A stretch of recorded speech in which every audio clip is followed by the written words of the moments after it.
Yeah, so I'm from Tulsa area, so from a very small town, Sperry, so farmland. There's not a stoplight in my town. So I was looking for a job when I was in college, and somebody had said the chamber in Tulsa was hiring, and it was a temporary position, so I needed a job while I was going to college and did that, and that turned into a full-time position, and from there it just kind of spiraled, and I did SBA lending for a little while, and from there we had a board member who was actually the president of the Broken Arrow Chamber. He's since passed away, but was like my biggest mentor, and loved him. And he asked me to come on and be their VP of marketing. So I was in a smaller community. So did that, and then worked for City of Tulsa for a number of years, and then they recruited me here, and I absolutely love it. So it's a bigger city and bigger market and so much opportunity, and it's been a blast watching it grow. Where'd you go to school?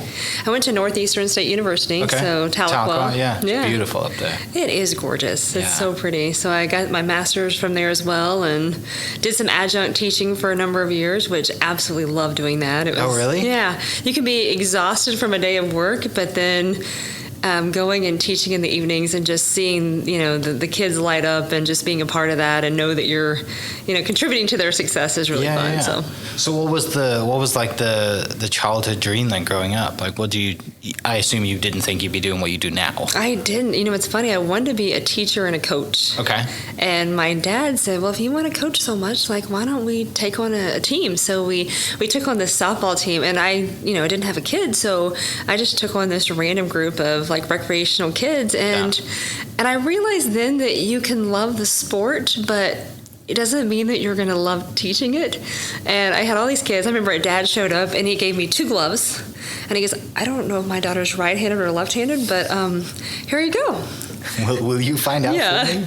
Yeah. So that, and just like taking kids home all the time, and it was fun. It was a great experience. But then I took a botany class, and I tried so hard. I really, really wanted to be successful, and I was terrible. I couldn't grow anything, and I decided that maybe I should switch to being a business major.